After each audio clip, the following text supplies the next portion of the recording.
अस्सलाम वालेकुम, कैसे हैं आप सब लोग? उम्मीद करती हूँ ठीक-ठाक होंगे। आज मैं आपके लिए स्पेशल जो बाज़ार में मछली के साथ चटनी मिलती है, उसकी रेसिपी लेके आई हूँ। आपके साथ मैं शेयर करूँगी। उम्मीद करूँगी आपको मेरी ये रेसिपी पसंद आएगी। रेसिपी स्टार्ट करने से पहले अगर आपने हमारा चैनल सब्सक्राइब नहीं किया तो जल्दी से कर लें। साथ ही बेल आइकन के बटन को प्रेस कर दें ताकि मेरी हर नई आने वाली वीडियो पहले आप तक पहुँच सके। बिस्मिल्लाहिर्रहमानिर्रहीम। जी, यहाँ पे मैंने 100 ग्राम ले लिया था आलू बुखारा, 100 ग्राम ही मैंने ले ली थी इमली। नीम गर्म पानी में मैंने इमली और आलू बुखारे को डिप कर दिया था। जैसे ही ये सॉफ्ट हुई तो दोनों के सीड्स को मैंने अलहदा कर लिया था। अब एक पैन में हम इमली का पल्प डालेंगे और साथ ही इसमें हम आलू बुखारे का पल्प भी शामिल कर देंगे। दोनों की क्वांटिटी सेम थी। इमली आलू बुखारा 100 ग्राम मैंने लिया था। अब यहाँ पे हम इसमें तकरीबन 1 लीटर के करीब पानी डाल देंगे और अच्छी तरह से इसका पल्प पानी में मिक्स कर लेंगे।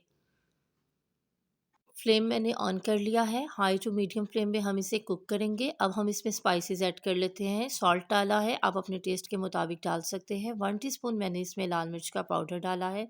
1 टीस्पून ही मैं इसमें ज़ीरा डालूँगी, भुना हुआ ज़ीरा शामिल कर दिया है और 1 टीस्पून चिली फ्लेक्स कुटी हुई लाल मिर्च डाल दी है। साथ ही हम इसमें 1 इंच का टुकड़ा अदरक का डालेंगे। आप चाहें तो इसे कूट के भी डाल सकते हैं, नहीं तो आप इसे डायरेक्ट भी डाल सकते हैं क्योंकि इन सब चीज़ों ने ग्राइंड होना है। सारे स्पाइसेस को अच्छी तरह से मिक्स करके 5 मिनट के लिए हम हाई फ्लेम पे पकाएंगे। जी, 5 मिनट हमारे कंप्लीट हो गए हैं। 1 कप मैंने अब इसमें शुगर ऐड कर दिया है। आप चाहें तो चीनी कम ज़्यादा कर सकते हैं अपने टेस्ट के मुताबिक।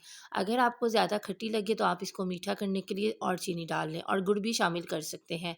अपने टेस्ट के मुताबिक आप चीनी या गुड़ का इस्तेमाल कर लें। जी, अच्छी तरह से ये पक चुकी है। 5 मिनट हमने चीनी डालने के बाद पकाया था। अब हमने इसको ठंडा होने के लिए रख दिया था। जैसे ही ठंडी होगी हम इसे ग्राइंड कर लेंगे। आप चाहें तो इसे हैंड स्टिक से भी कर सकते हैं, ब्लेंड कर लें और या ग्राइंड करना चाहते हैं तो आप उसमें भी कर लें। जी, चटनी मैंने ग्राइंड कर ली है, ये आप देख सकते हैं अभी थोड़ी-सी गर्म थी, आप इसे बिल्कुल ठंडा करके ग्राइंड कीजिएगा। हाफ चटनी को मैंने ग्राइंड करके वैसे ही रख लिया था और आधी को मैंने तकरीबन 2 मिनट के लिए कुक किया था। बगैर कुक किए इसका ये कलर है और कुक के बाद इसका थोड़ा-सा कलर चेंज हो जाता है, लेकिन टेस्ट में कोई ख़ास फ़र्क नहीं आता, टेस्ट सेम ही रहता है। इस चटनी को आप वैसे तो पकोड़े, समोसे और चाट के साथ भी यूज़ कर सकते हैं और आप इसे 1 वीक के लिए फ्रिज में भी रख सकते हैं। अगर आप इसे ज़्यादा टाइम रखना चाहते हैं तो चटनी का पानी अच्छी तरह से खुश्क कर लें और जब निकालें तो इसमें थोड़ा-सा पानी ऐड कर लें और इसी कंडीशन में जिस तरह हमने ये अभी बनाई है आप इसे फ्रीज़ कर लें और जब जैसे ही जम जाए तो इसके आप क्यूब्स बना लें और जब चाहें तो क्यूब्स निकालें और यूज़ कर लें। उम्मीद करती हूँ मेरी आज की रेसिपी आपको पसंद आई होगी। हमारे चैनल को लाइक, सब्सक्राइब और शेयर कीजिएगा। इंशाल्लाह एक नई रेसिपी के साथ आऊँगी। अल्लाह हाफ़िज़।